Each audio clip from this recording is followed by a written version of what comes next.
A werewolf shifter romance written by Catherine Stewart.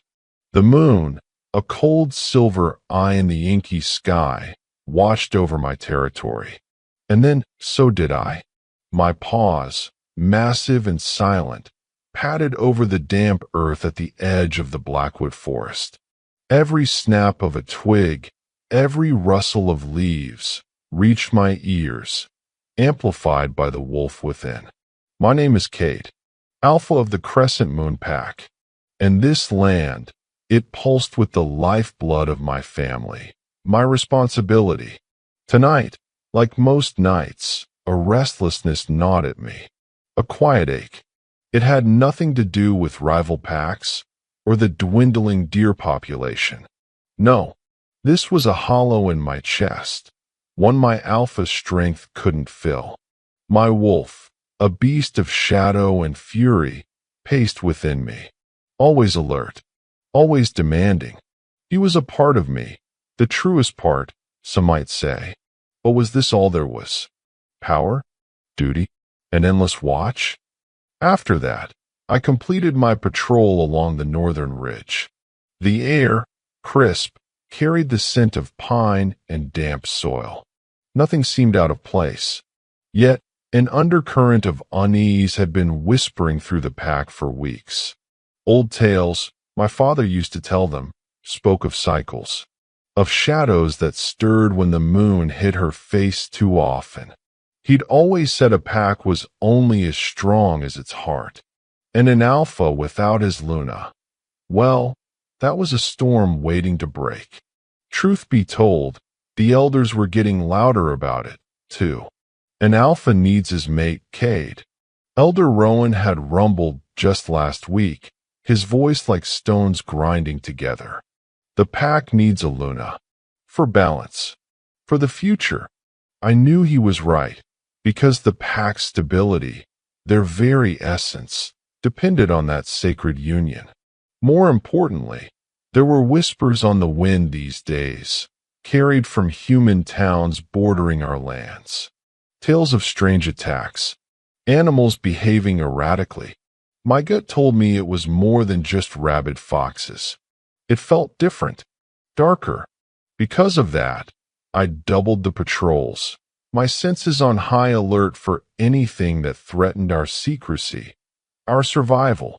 My wolf tasted the air. A low growl vibrated in my chest. He sensed it too, this subtle shift in the world's breath. What followed was a sweep near the old creek, its waters gurgling secrets in the dark. And then, just as I was about to turn back towards the den, a scent. Faint, unfamiliar, sweet, like wildflowers after a spring rain, but with an edge of something human. It was gone in an instant, stolen by the breeze, leaving my wolf snapping at the air, confused and intrigued. What was that? It wasn't pack. It wasn't foe. It wasn't animal. It was other. Come morning, the memory of that fleeting scent still clung to the edges of my mind. A burr I couldn't shake. My human form felt too confining after a night on the prowl, but duty called. There were trade negotiations with the Riverbend pack to oversee, disputes within our own ranks to settle. Yet, even as I sat in the council cave, the scent, or the ghost of it, teased my senses. It was a distraction I couldn't afford, not with the growing unease in the region. My second, Marcus, a hulking wolf with a temper as short as his snout, noticed my distraction. Something wrong, Alpha? He'd grunted, his yellow eyes narrowed. I'd just shaken my head. How could I explain a whisper of a scent that my wolf couldn't let go of? Was I imagining things? Driven by the elders' constant pressure for a mate? Later that day, I found myself drawn to the fringes of our territory, where the forest thinned and the scent of humans grew stronger. The town, with its cacophony of noises and smells, usually held no appeal. But my wolf, he pulled me forward, as if on an invisible leash. And then it happened again. near a building made of old stone and smelling of aged paper and dust. A library, the humans called it. The scent hit me, stronger this time. Wildflowers, and something uniquely, achingly female. My heart, the one I usually kept locked down tight, gave a painful thud. My wolf surged, a silent roar in my head. Her. The word was a brand, seared into my soul.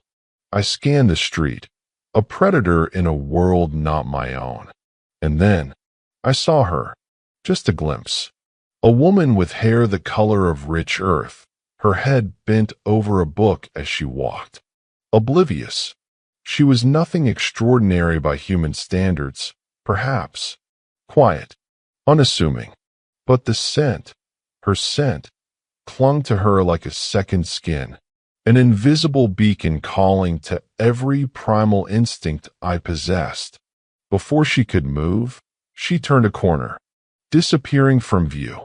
Frustration, sharp and hot, clawed at me. I needed to know. I had to know. My wolf was a frantic beast now, demanding I follow. Find her. Claim her. No matter how hard I tried to push it down, the need was a living fire in my veins. This wasn't just a scent anymore. It was a promise, a destiny I hadn't known I was waiting for. That night, sleep was impossible. Her scent was imprinted on my senses, a haunting melody only my wolf could truly hear. So, I let him lead. Through the darkened streets of the human town, past shuttered shops and silent houses, he tracked her. The air thickened with her essence as we neared a small, unassuming apartment building. My human heart hammered against my ribs, a wild drum echoing the frantic rhythm of my wolf's. This was it. There was no mistaking it now. The scent was a tangible thing, wrapping around me, pulling me closer. It was the scent of home, of belonging, of everything I hadn't realized I was missing. And then, I saw her again. Lena. Her name, I'd learn it later. But in that moment, she was simply she. She was leaving the library, a stack of books clutched to her chest, her face illuminated by the pale glow of a streetlight. The moment their eyes locked, something inside me shifted, a tectonic plate grinding into place. My wolf howled in triumph, a sound only I could hear. Mate. The word exploded in my mind, a supernova of recognition and raw, possessive need. I moved before I could think, my body acting on an instinct older than time. I stepped out of the shadows. My approach, probably too direct, too intense, but the force of the bond, it was a tidal wave, sweeping away all reason, all caution. Your scent. I managed, my voice rougher than I intended, the human words feeling clumsy. It's you. Her eyes, the color of warm moss, widened in fear. I could smell it.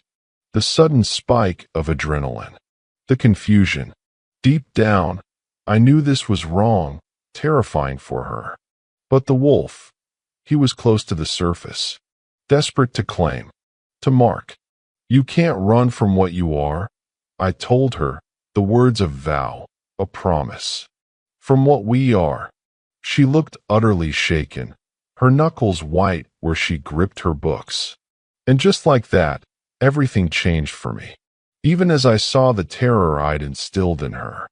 This wouldn't be a simple claiming. This would be a battle, not just against any who might harm her, but against her own fear. And maybe, just maybe against myself.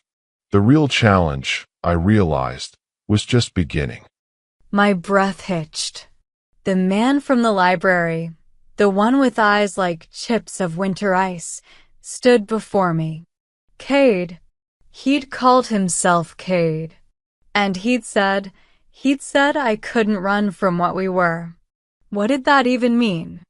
My heart hammered against my ribs like a trapped bird. This was insane. Utterly, terrifyingly insane. I clutched my books tighter, their familiar weight a small comfort in a world suddenly tilting on its axis. My sensible librarian brain screamed at me to run, to call the police, to do something normal. But then, before I could even process his cryptic words, a shadow detached itself from the deeper darkness of the alley beside my apartment building. It was huge, and it wasn't human. A snarl, low and guttural, ripped through the night air, a sound that vibrated deep in my bones, primal and terrifying. My blood turned to ice. What was that thing? Without warning, the massive shape lunged. Not at Kade. At me. A scream tore from my throat, raw and panicked. I stumbled back, books scattering across the grimy pavement. This couldn't be happening. This was a nightmare. My mind simply refused to accept the monstrous form, all teeth and claws and glowing, malevolent eyes, that was hurtling towards me. I squeezed my eyes shut, bracing for an impact that would surely rip me apart. But then, instead of tearing pain, there was a different kind of roar, louder, deeper, filled with a rage that seemed to shake the very air. And then, a blur of motion. I dared to peek. Kade, he was changing. Oh, gods, he was changing. His body contorted, bones snapping with sickening cracks, fur dark as midnight sprouting from his skin. He grew larger, more powerful, transforming into a wolf. A giant, terrifying wolf, easily as big as the monster attacking me.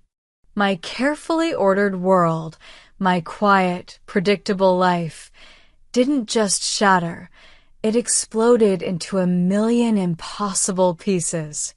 He met the attacking creature with a furious snarl of his own, a clash of monstrous forms under the sickly orange glow of the streetlight. Claws flashed. Teeth snapped. The sounds were horrifying. Werewolves? The word echoed in the screaming void of my mind. Fated mates? Was this a nightmare, or had my carefully ordered world always been a lie? After that, the fight was a brutal, terrifying ballet of fur and fury. Kade, this wolf Kade, moved with a speed and power that was breathtakingly savage. He was a protector, a whirlwind of righteous fury. And then, as quickly as it began, it was over. The other creature lay whimpering, then still. Kade, his massive chest heaving, turned his wolfish gaze on me. Those eyes, they were still his, still that piercing ice blue, but filled with a wild, untamed light. He took a step towards me, and I flinched, scrambling back. He let out a soft, almost mournful sound. Then, with another ripple of shifting flesh and cracking bone, he was a man again. Naked, powerful, and terrifying. "You're safe now," he rasped, his voice thick. "You're my mate, Lena, and I will protect you." He insisted I come with him, his tone leaving no room for argument. Not really. What choice did I have? My legs felt like water, my mind a total blank. My old life was gone. Just like that. What followed was a blur. Kade, somehow producing clothes from a hidden pack he must have stashed, led me away from the scene, his arm a band of steel around my waist. He took me to a small, secluded cabin deep in the woods, a place that smelled of pine and wood smoke and him. The wolfish scent of him. He tried to explain. He spoke of werewolves, of pack law, of fated mates, An unbreakable bond, he called it. He said I was his. His. The word echoed David's possessiveness, sending a fresh wave of nausea through me. This is crazy, I whispered, shaking my head, trying to push away the impossible reality. You're crazy. Or I am. I hugged myself, the phantom ache of David's manipulations a fresh wound. How could this be happening again? Kade's gaze was intense, unwavering. It's real, Lena. All of it. And you're in danger because of it, because of me. I wanted to scream, to run, to wake up back in my quiet apartment with its neat rows of books. His every word of protection felt like the bars of a cage. How could I have been so blind with David? I wouldn't be again. I had to get away. No matter how hard I tried to find an escape, he was always there, watchful. The cabin was small, but it felt like a fortress. He wasn't cruel, not exactly. He brought me food, water, a blanket. But his presence was overwhelming, his scent filling every corner, a constant reminder of the impossible. I tried the door once when he was outside chopping wood. Locked. The windows were small, too high. I'm not your prisoner, Lena, he said later, his voice softer than I expected, his eyes searching mine. But I can't let you leave. Not yet. It's not safe. Not safe? Or did he just want to keep me here another possession? The parallels to David were a suffocating weight. Maybe it was fate, this pattern of being trapped by powerful, possessive men. I didn't know what scared her more, the monsters outside or the one who claimed to be my protector, my mate. Eventually, despite my protests, despite my fear, he told me we had to move again. The pack needs to see you, he said, his jaw tight. They need to know their Alpha has found his Luna. Luna? Me? The quiet librarian who jumped at loud noises? It was a cruel joke. But then, a patrol from his pack, alerted by the fight, found the remains of the creature that attacked me. Kade showed me the evidence. It wasn't just some wild animal. It was something else, something twisted, and it had been hunting me. That chilling fact, more than Kade's words, convinced me that my old life was well and truly over. Staying with him, this terrifying werewolf alpha, was, for now, the only path that might lead to survival. So, with a heart full of dread and a mind still reeling, I let him lead me deeper into his world. From there, we traveled for what felt like hours, deeper into the forest than I'd ever known existed so close to the city. The trees grew taller, thicker, their branches like skeletal fingers clawing at the bruised twilight sky. And then we arrived. Not a den, not a cave like in the old stories, but a hidden village, nestled in a valley, protected by natural rock formations and ancient, gnarled oaks. Smoke curled from chimneys, and the air, despite the underlying wildness, carried the scent of wood smoke, roasting meat, and community.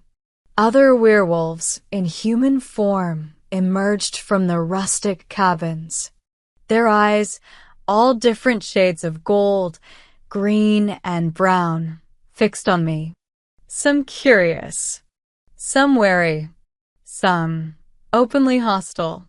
My breath caught. This was it, the point of no return.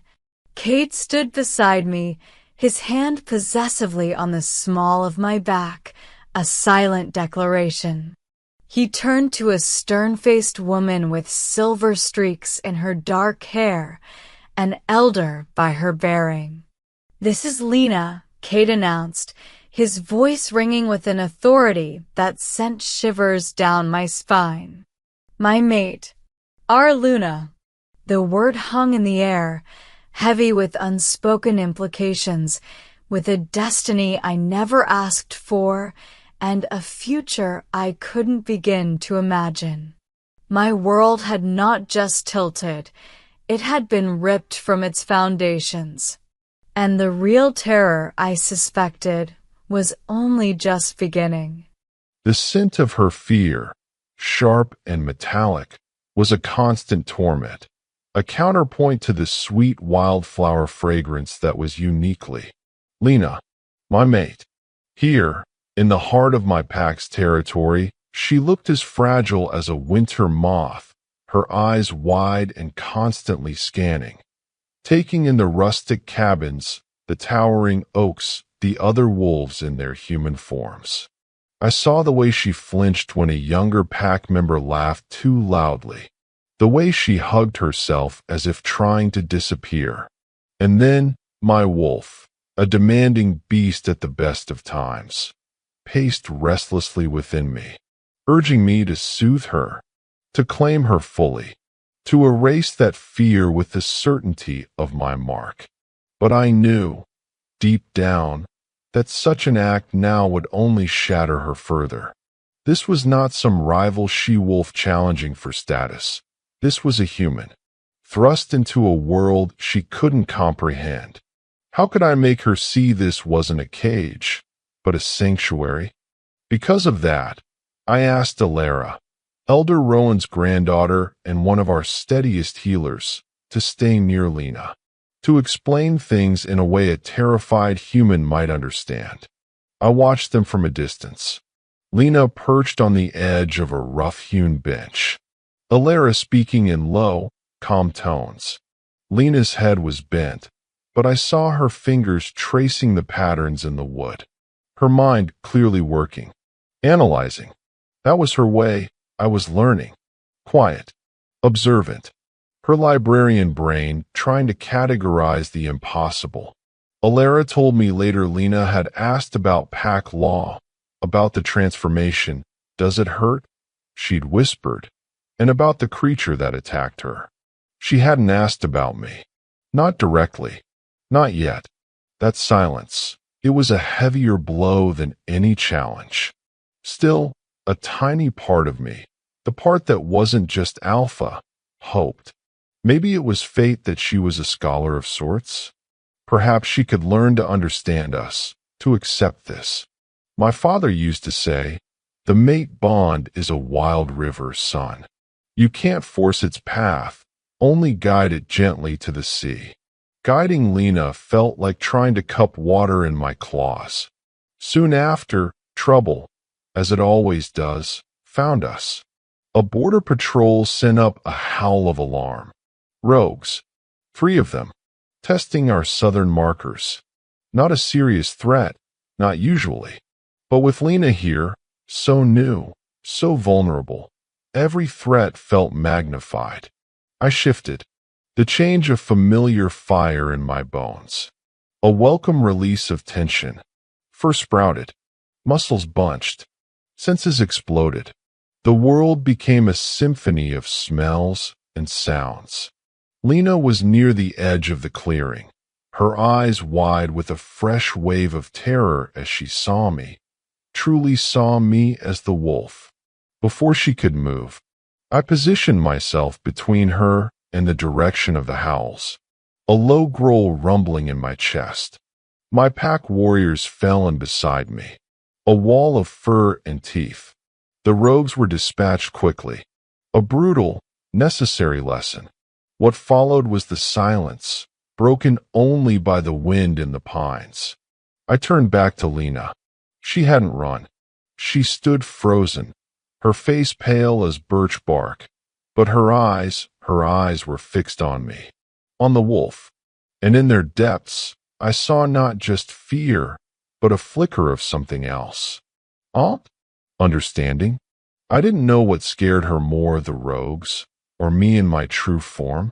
In the quiet that followed the skirmish, I approached her slowly, shifting back to human form as I neared. The transition smoother now, less jarring for her, I hoped. "Are you all right?" I asked, my voice still rough from the shift. She just nodded, her gaze still wide, still uncertain. "They could have killed you," she whispered, her voice trembling. "They try," I said, keeping my tone even. "It is the way of things." I saw her shiver. This was her new reality. Violence, primal instincts, a world red in tooth and claw. How could she ever accept it? Accept me? I wanted to reach for her, to pull her against me, to let the bond soothe her fear, let my scent calm her racing heart.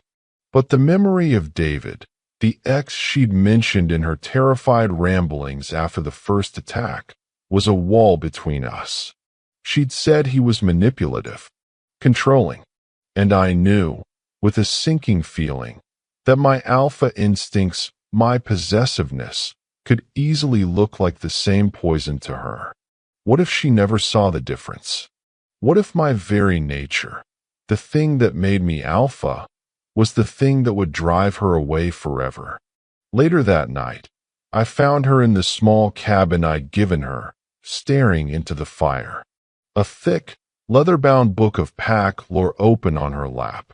She'd apparently asked Delara for it. My wolf stirred with a strange mix of pride and apprehension. She was trying. In her own way, she was trying to understand. "Find anything interesting?" I asked, leaning against the doorframe. She jumped, her eyes darting to mine. "It's a lot," she admitted.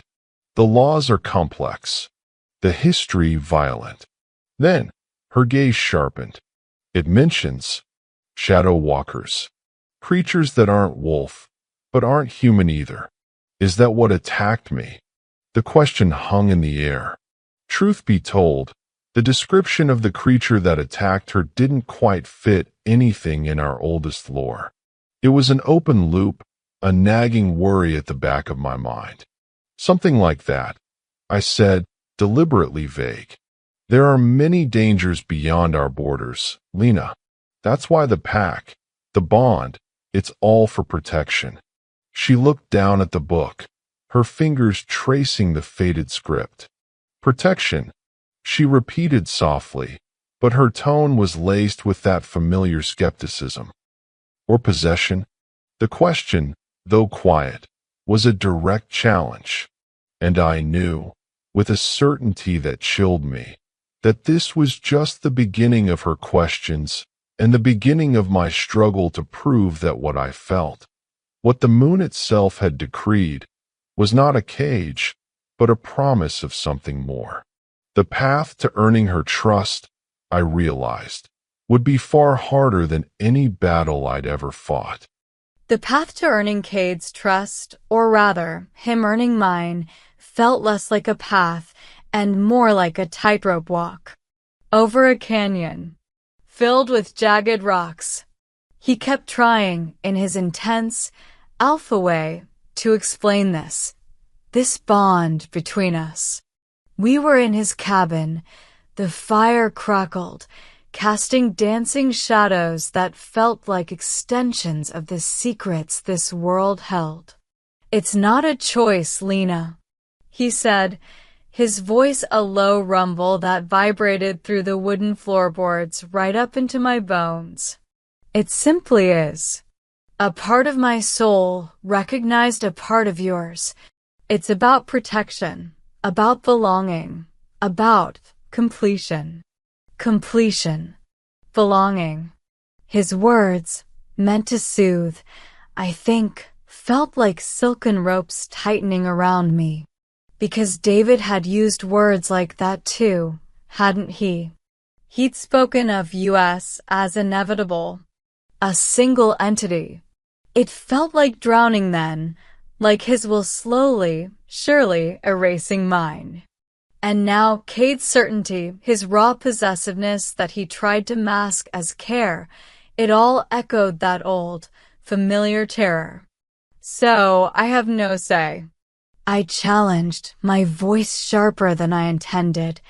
laced with a bitterness I couldn't hide. My destiny is just decided, because your wolf smelled me. His eyes, usually so fierce, softened with something that looked like pain. It's not like that. He started, but I cut him off. Isn't it? You brought me here, Kade. I'm surrounded by werewolves. I have no life, no choice, no say in any of this. My chest ached with a confusing mix of fear and a strange, unwilling pull towards him that I hated. I hated it because it felt like weakness. He took a step closer, his scent, pine and wild earth, and something uniquely Kade, filling my senses, making my head spin.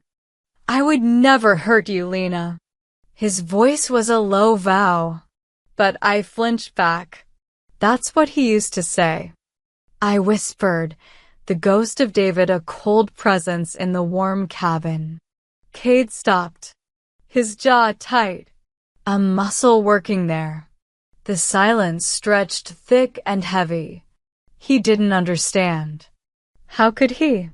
He wasn't the one whose trust had been systematically dismantled by someone who claimed to love them. Eventually, I couldn't stand the intensity of his gaze any longer. I retreated to the small cot he'd given me, turning my back on him, on the fire, on this whole impossible situation. That night, my dreams were a chaotic mess. Running, being chased through endless, dark forests, and a voice, chillingly familiar, whispering my name. Was it Kade? Or was it a shadow from a past I could never truly escape? What followed was a period of uneasy truce. I kept to myself mostly, exploring the edges of the pack's village when Kade was busy, always feeling the weight of his awareness, even when he wasn't physically near. The pack members were a mixed bag. Some offered hesitant smiles. Others watched me with open suspicion. Alara, the healer, was kind. She often brought me herbal tea and tried to answer my endless questions about their world, though she was always careful not to reveal too much, especially about Kade or the deeper pack secrets. But then, the unsettling coincidences started. Small things at first. A book I'd been reading in the library back in my old life, a rare edition, suddenly appeared on my cot. A specific, obscure song I used to listen to when I was sad. I'd hear it hummed by a passing pack member who then couldn't recall where they'd heard it. My skin crawled. It felt like I was being watched. Not by Kade's protective gaze, but by something else. Something colder. More calculating. And then, one afternoon, as I was walking near the stream at the edge of their territory, a place I'd thought was safe, a shadow fell over me. My heart leaped into my throat. I spun around, and there he was. David. But not David. Not the man I remembered. The one whose manipulations had been subtle, insidious. This was a nightmare given form. His eyes, they weren't just cold anymore. They glowed with a faint, sickly green light. And the air around him felt dead. Wrong. Power, dark and suffocating, radiated from him like a physical blow. Lena, he said, and his voice, oh gods, his voice was the same. That smooth, persuasive tone that had once charmed me, now laced with something utterly chilling. Did you miss me? Utter shock. Pure terror. It clawed at my throat, stealing my breath. This wasn't possible. How could he be here? What had happened to him? He took a step closer, a predatory smile twisting his lips. I see you found a new pet, my dear. A rather large one, from what I gather." He gestured vaguely towards the village. "But it's time to come home, Lena. With me." My mind screamed. This was the man I thought I knew, twisted into a monster, but he still knew my deepest fears. Could Kade's fated love protect me from a past that had become this demonic? Before I could find my voice, he raised a hand, and the air around me crackled. "Don't make this difficult," he purred. "Leave the Alpha. Come with me, or I will burn his entire world to the ground, with you and him in it. I have the power to do it now, you see." And then, to prove his point, a tree near the stream simply withered, turned black, and crumbled to ash in the span of a breath. The sheer, casual malevolence of it stole the air from my lungs. This wasn't just a threat, it was a promise. David left me there by the dying stream, his chilling ultimatum hanging in the air like a poisonous fog. "I'll be watching, Lena. Always." His words echoed in my head, a terrifying loop. My first instinct, born of old habits and fresh terror, was to hide it, to not tell Kade. What could he do against whatever David had become? Maybe I could handle this. Maybe if I just agreed, David would leave Kade and his pack alone. The thought was a bitter pill, a surrender that tasted like ash in my mouth. But the alternative, seeing Kade hurt, seeing these people who had, however reluctantly, taken me in, destroyed because of me, was unbearable. So, I said nothing. I tried to act normal. But how could I? Every shadow seemed to hold David's watching eyes. Every whisper of the wind his chilling voice. Kade, of course, sensed it. He wasn't stupid. "What's wrong, Lena?" he asked that evening, his voice tight with concern, his gaze searching mine. "You're pale. More than usual." I just shook my head, forcing a smile that felt like cracking glass. "Nothing. Just tired." The lie felt heavy, a stone in my stomach. He didn't push. But the air between us grew thick with unspoken things, with my fear and his suspicion. My mind was a storm. David's words, his power, Kade's intense, possessive bond. It was all too much. A part of me, the part David had so carefully broken and molded, whispered that maybe, just maybe, I could appease the monster. What would you have done? Standing on that precipice with a monster from your past whispering poison in one ear and a love you barely dared to believe in beckoning from the other.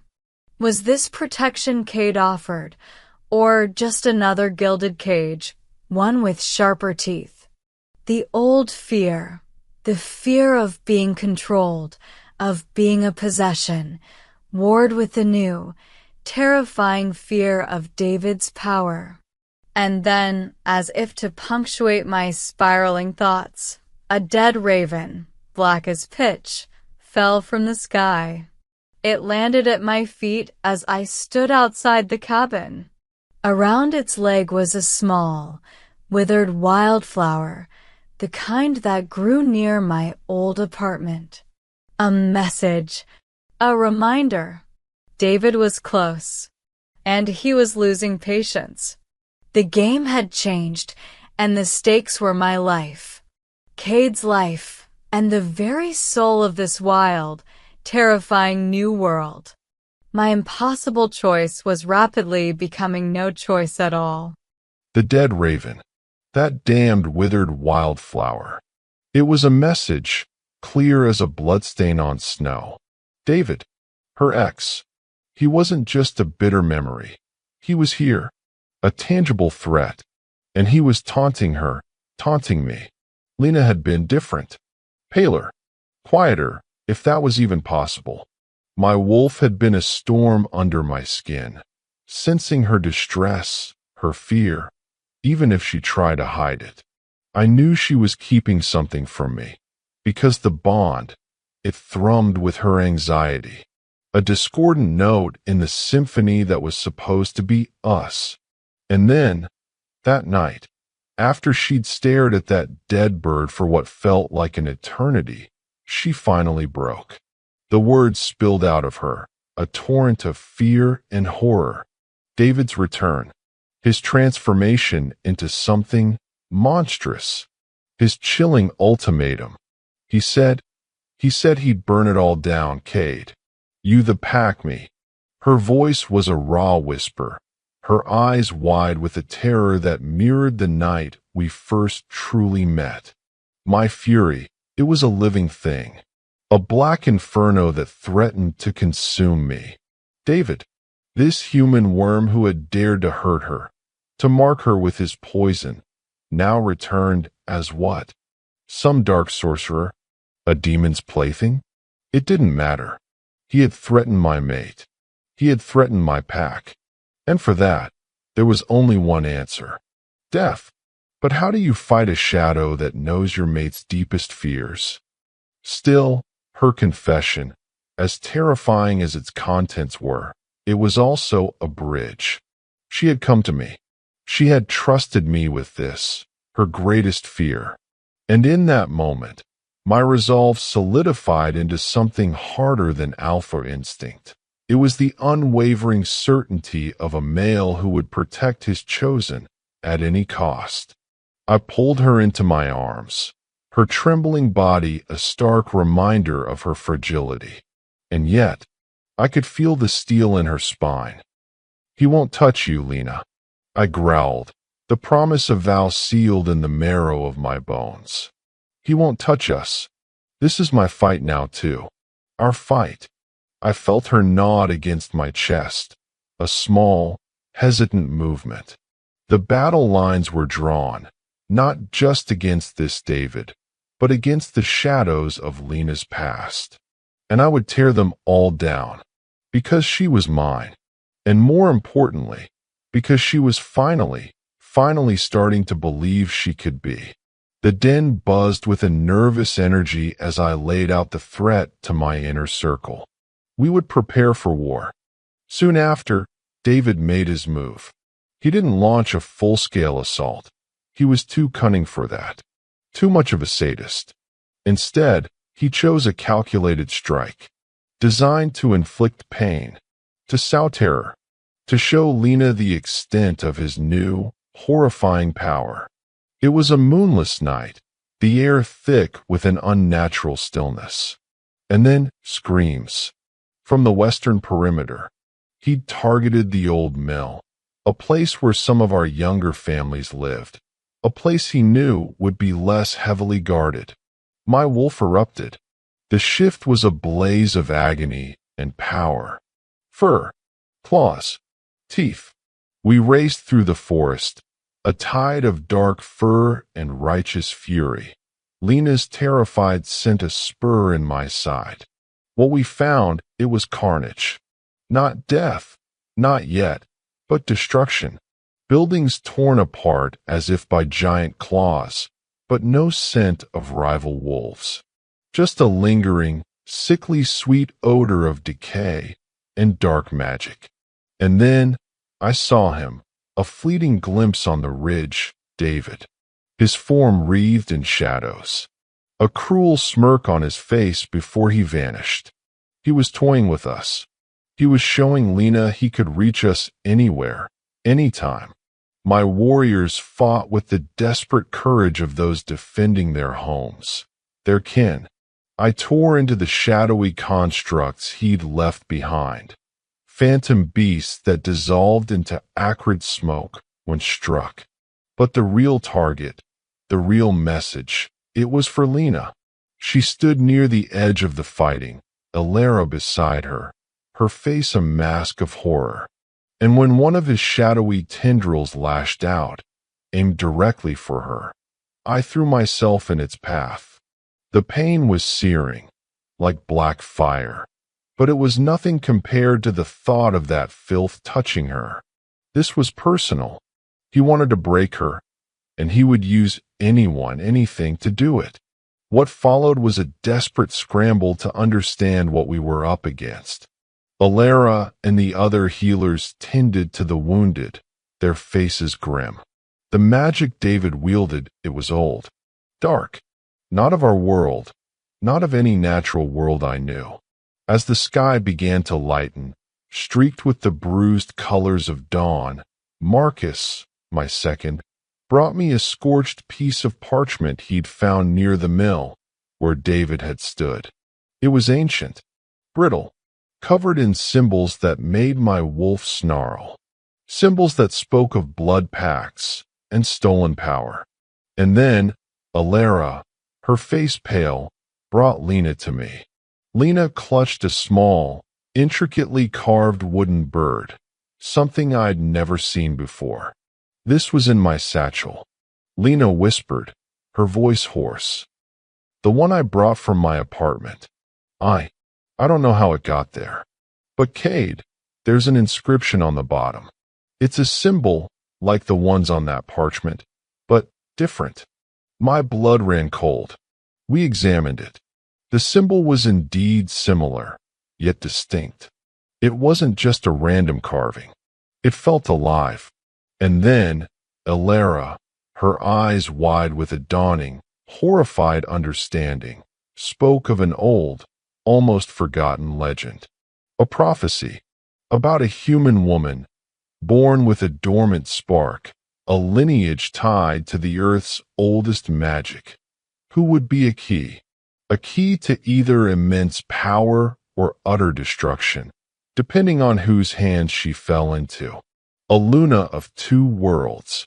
And David somehow knew. He wasn't just after Lena because she was his ex, or because she was now my mate. He was after her because of what she was, what she could become. The nature of the conflict shifted, twisted into something far more complex, far more dangerous. Lena wasn't just a pawn, she was the prize. And as if summoned by our discovery, a chilling laugh echoed through the trees, carried on the morning wind, David's laugh, followed by his voice, clear and mocking. Did you think you could hide her from me, Alpha? She was always meant for more than your animal love. She belongs to a destiny far greater. A destiny I will provide. The game had just become infinitely more deadly, and Lena was at its very heart. The chilling echo of David's laugh, his mocking claim over my supposed destiny, it wrapped around my heart like a vice. A Luna of two worlds? A key? Me?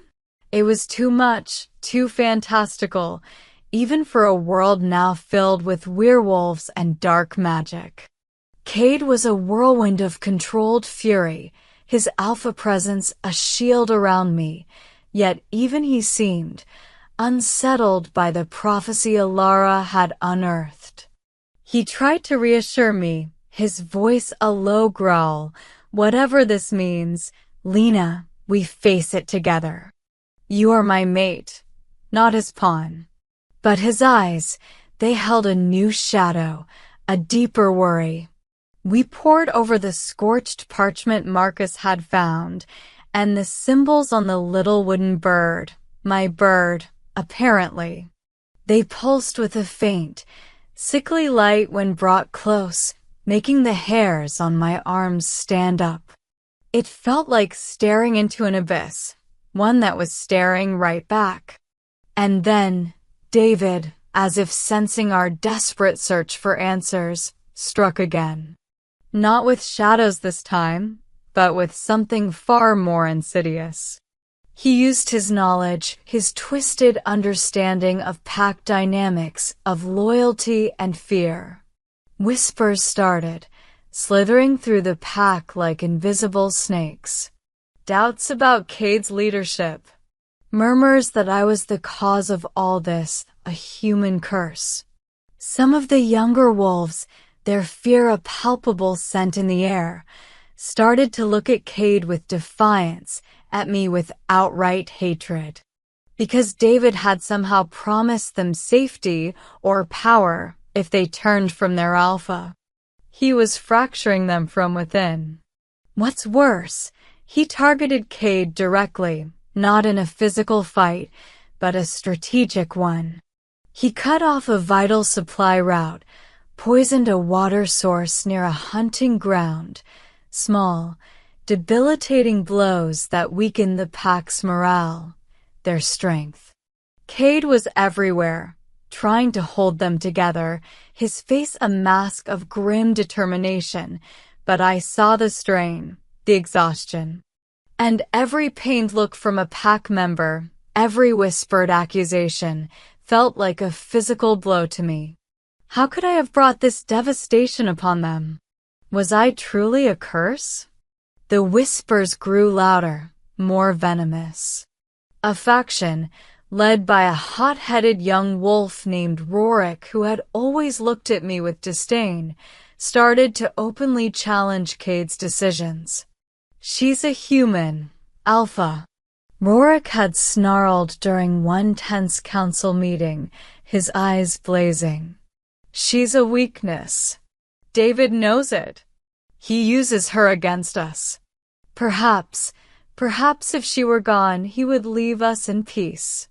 The words, though directed at Kade, struck me like a physical assault. My breath hitched. Was that the answer? If I disappeared, would David's reign of terror end? The thought, a cold, seductive serpent, coiled in the pit of my stomach. Kade's roar of fury at Rorik's suggestion was terrifying, shaking the very foundations of the council cave. She is your Luna, and you will show her respect, or you will answer to me. But the damage was done. The seed of doubt, so expertly planted by David, had taken root. And then the true betrayal came. Alara, kind, steady Alara, who had been my only confidant, approached me, her face etched with sorrow and a terrible resolve. Lena, she began, her voice barely a whisper. There are whispers. Old laws. Sacrifices made to appease ancient evils when the pack is threatened beyond its strength. My blood ran cold. What are you saying, Alara? She wouldn't meet my eyes. Sometimes, for the good of the many, one life. She couldn't finish. She didn't need to. The implication hung heavy and suffocating in the air. My trust in this place, in anyone, shattered. My past had finally poisoned everything. If even Kade's fated love couldn't stop this destruction, what hope was there? Maybe David was right. Maybe I was always meant to be his. The thought of willingly going to him, of surrendering to stop the suffering I had caused, it was a dark, swirling vortex in my mind. Kade found me later, by the stream where David had first reappeared. He saw the despair on my face, the utter brokenness in my eyes. What is it, Lena? He demanded, his voice rough with his own pain and fear. What did she say to you? I couldn't speak. I just shook my head, tears finally, streaming down my face. The silence stretched, filled only by the mournful sigh of the wind. And in that moment, I think a part of him, the alpha part that needed absolute loyalty, absolute certainty, saw my wavering, my despair, as a betrayal of him, of the bond. His face hardened, his eyes turning to chips of ice. So, you believe them, he bit out. You think you're a sacrifice? You think I would ever let that happen? His words were meant to be a reassurance, I think, but they sounded like an accusation. And I I had no fight left. That night, I sat alone in the small, cold cabin, the fire long dead. Kate hadn't come near me since our confrontation by the stream. The pack was fractured. Hope was a distant, forgotten star. David's power seemed to grow with every passing hour, his chilling laughter sometimes carried on the wind, a constant, mocking reminder of his presence, his victory. He was winning, and it was all my fault. I was the common denominator, the catalyst for all this pain, all this destruction. The little wooden bird, the one with the strange symbol, lay on the rough blanket beside me. My so-called destiny. A key to power, Alara had said. Or destruction. It seemed pretty clear which one I was leaning towards. I picked it up. Its polish would cool against my palm. Deep down, I knew the truth. I was flawed, broken. David had seen it years ago, that inherent weakness in me, and he had cultivated it, used it. And now it was going to destroy everyone Kate held dear. The thought of giving myself to David, it wasn't about love, or even about a twisted kind of loyalty to a past I couldn't escape. It was about ending it, making the pain stop. For Cade, for his pack, for me. Looking back, that abyss of despair felt bottomless. I saw David's victory not as his strength, but as a reflection of my own inherent weakness, the flaw he'd always seen and cultivated. What other choice was there? My fingers tightened around the bird. Maybe this was the only way. A quiet surrender. A final, desperate act to save them from myself. The silence of the cabin roared around me, and in it, I heard only the echo of my own defeat. The silence in that small, cold cabin, it was heavier than any mountain. Lena sat there, a ghost of herself, that damned wooden bird clutched in her hand. My wolf, he howled inside me, a raw, aching sound of fury and despair. Fury at David, for twisting her past into a weapon. Despair, because I saw the abyss she was staring into, the one that whispered she was a curse, a sacrifice. My own words from our last encounter by the stream, harsh and driven by my own fear, they echoed back at me, tasting like ash. Had I pushed her closer to this edge? No, I wouldn't let him win. Not David, not the shadows in her mind. I knelt before her, the rough wooden floor cold beneath my knees. Her eyes, when they finally met mine, were hollow. Lena, I said, my voice softer than I thought I was capable of, look at me. She flinched, a tiny movement, but she didn't look away. This isn't you. This despair. This isn't the woman who faced down a monster in an alley, who questioned an alpha to his face, who pores over ancient lore like it's a puzzle she's determined to solve. I reached out, slowly, giving her every chance to pull away. My fingers brushed hers, cold as stone. He wants you to believe you're weak, Lena. He wants you to believe you're a pawn in his sick game. Because he's terrified of what you truly are. A flicker, just a tiny spark in those moss-green depths. Hope, sharp and fierce, surged through me. You are not a curse. I continued, my voice gaining strength, my wolf lending his conviction. You are my mate, my Luna. And whatever this destiny is, whatever power lies in that bird, in you, we face it. Together. He doesn't get to write your story, Lena. We do.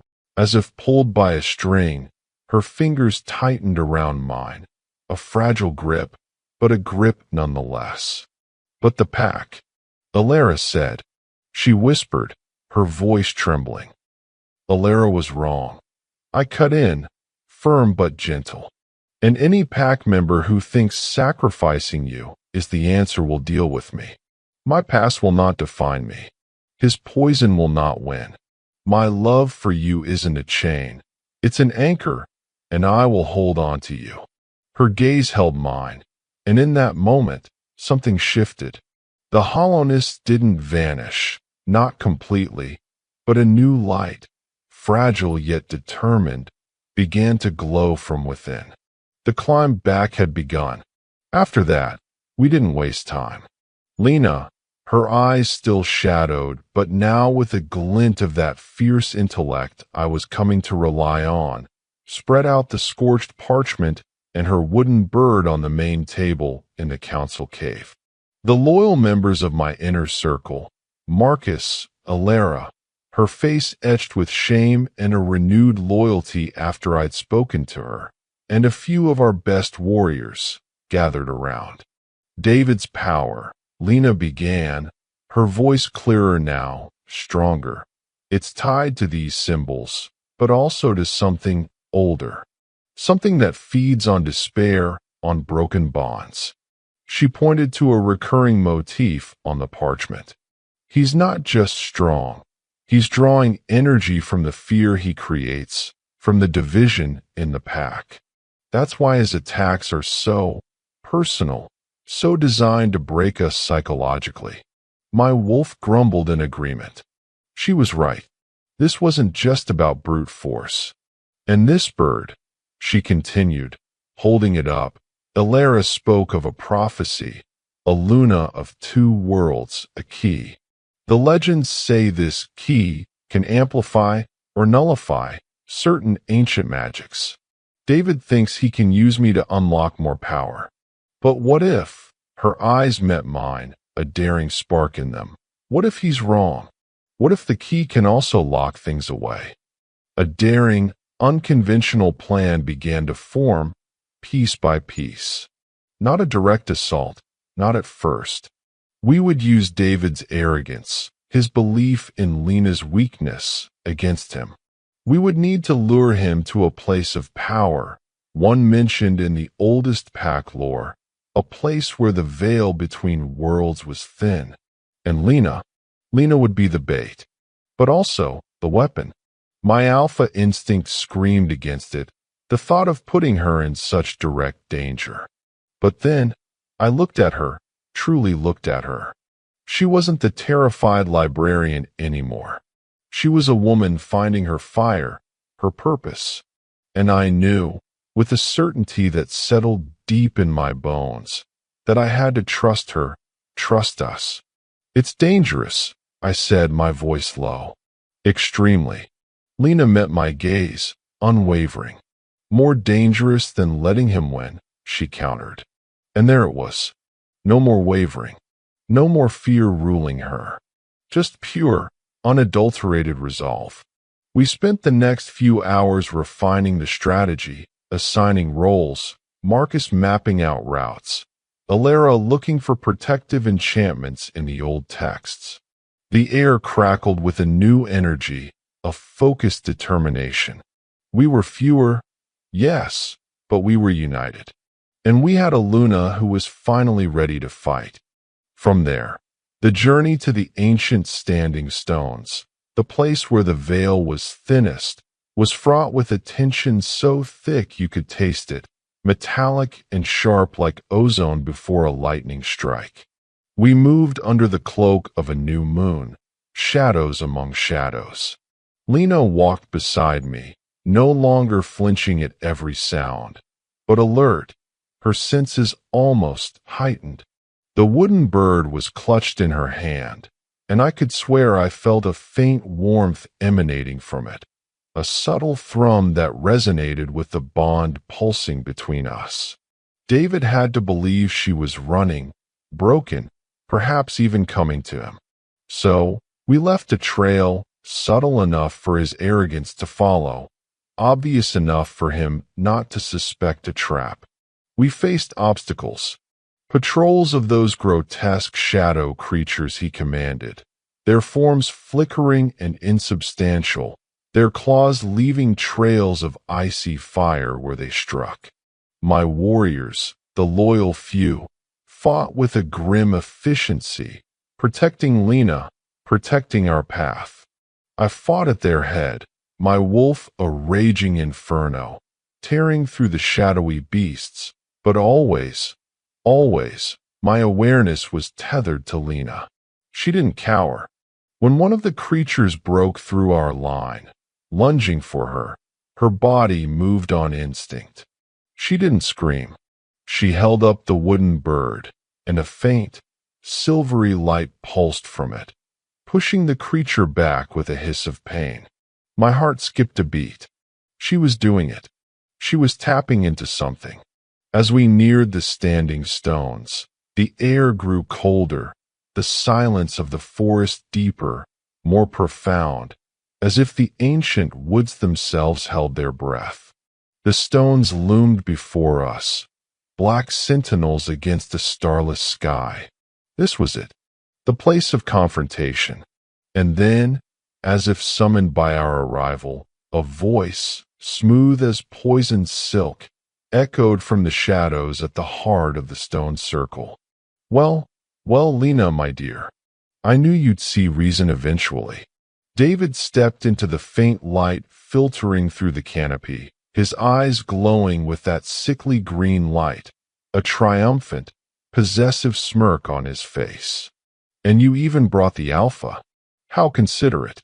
Saves me the trouble of hunting him down. The air thickened, the final confrontation now unavoidable. The fate of everything resting on a desperate plan and a Luna who was just beginning to understand her own power. David's voice, that smooth, poison silk, it wrapped around me, trying to find the old cracks, the familiar weaknesses. Come now, Lena. He purred, stepping further into the faint light of the standing stones, his eyes like chips of malevolent green ice. Did you really think this, animal, could protect you from your destiny? From me. Kade let out a low, guttural growl, the sound vibrating through the ground, through me. He shifted then, not in a flash of pain and snapping bones like before, but with a fluid, terrifying grace. One moment he was Kade, my Kade, his eyes blazing with protective fury. The next, he was a massive black wolf, a creature of nightmare and legend. All teeth, all claws, all primal rage. He launched himself at David, a blur of fur and fury. David laughed, a high, chilling sound, and met Kade's charge with a wave of his hand. Black, shadowy tendrils erupted from the ground, lashing out like demonic whips. Kade dodged, snarled, and tore into them. But more kept coming. My heart hammered against my ribs. This was it, the final battle. My warriors, Kade's loyal few, they engaged the shadowy constructs David summoned, their howls and snarls echoing through the ancient stones. But David only had eyes for me. And for Kade.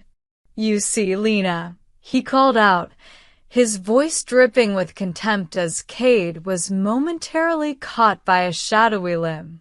He's just a beast. Powerful, yes, but ultimately, simple.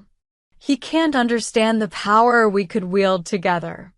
My hand tightened around the small wooden bird. The key, Alara's words. Kade's belief, it all coalesced into a single, burning point of clarity. He wants you to believe you're weak, Lena. He doesn't get to write your story. No, he didn't. You're wrong, David. I shouted, my voice surprisingly steady, ringing out in the chaos. You don't know anything about strength. Or love. As if summoned by my defiance, the wooden bird in my hand grew warm, then hot, pulsing with a soft, silvery light. I didn't know what I was doing. Not really. My body moved on instinct. As David raised his hand to unleash another blast of dark energy at Kade, who was struggling to free himself, I thrust the bird forward. No! The light exploded from the bird, not a weapon, but a shield. A wave of pure, clean energy. Like moonlight given form. It slammed into David's dark magic, neutralizing it, making it fizzle into nothingness. David staggered back, his eyes wide with disbelief, then rage. What is this? He shrieked. That power, it should be mine. Kade used that moment. He broke free, his roar of triumph shaking the very stones, and launched himself at David again. This time, there were no shadows to protect him. It was wolf against whatever David had become. And I knew, with every fiber of my being, that I had to help. Not just by cowering, but by fighting. I focused on the bird, on that clean, silvery light, pouring all my fear, all my anger, all my desperate love for Kade into it. The light surged again, wrapping around David, not burning him, but containing him, weakening his connection to the shadows.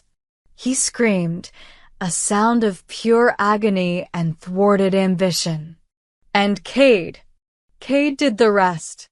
The fight was brutal, primal, but in the end, as the first hint of dawn painted the sky with bruised purples and soft pinks, David lay broken and defeated, his dark power extinguished. The silence that followed was profound, broken only by our ragged breaths. After that, the world seemed to hold its breath. The remaining shadow creatures dissolved into mist as David's power faded completely. My warriors, bruised and battered, but alive, slowly gathered, their wolfish forms shifting back to human, their eyes filled with a weary awe as they looked from David's still form to me and then to Kade, who was now limping towards me, his own transformation receding. He was covered in wounds, his breathing harsh, but his eyes burned with a fierce, triumphant love that stole my breath all over again. He reached me, his hands gently taking my face, his thumbs wiping away tears I hadn't even realized I'd shed. Lena, he rasped, his voice thick with emotion. You did it. We did it. I leaned into his touch, the warmth of his skin, the scent of him, pine and earth and victory, an anchor in the swirling chaos of my emotions. Exhaustion, so profound it was a physical ache, washed over me. But beneath it, there was a new feeling, a quiet strength, a sense of belonging. I had faced my past, faced my deepest fears, and I hadn't broken. I had fought, and I had won. We tended to the wounded, the pack slowly reforming around us, the divisions David had sown beginning to heal under the light of our shared victory. Rorik, the wolf who had challenged Kade, approached us, his head bowed in submission. Not just to his alpha, but to me, his Luna. He offered no words, but his eyes spoke of a grudging respect that meant more than any apology. The cost had been high, yes, but we had survived. And in the heart of that survival, something new and beautiful was taking root. In the quiet that followed, weeks, then months, slipped by like water smoothing over stone. The pack healed. The territory, once shadowed by David's menace, felt lighter, brighter. Kade and I, we worked together. side by side. He taught me more about their laws, their traditions, the intricate dance of pack life. And I, in turn, shared my own world with him, the world of books, of quiet contemplation, of human complexities he was slowly beginning to understand. The wooden bird, my key, sat on the mantel in our cabin, no longer pulsing with that strange light, but radiating a gentle warmth. A reminder of the power that lay within connection, within choice. My past with David, it wasn't a gaping wound anymore. It was a scar, yes. A reminder of pain, but also of resilience, of the strength I hadn't known I possessed until I was tested to my very limits. My relationship with Kade, it deepened with every shared sunrise, every quiet evening by the fire, every challenge we faced as leaders of our pack. The faded bond, it was still there, a vibrant, thrumming connection between our souls.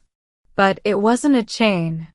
It was a choice made every day, a choice to trust, to love, to build a future together.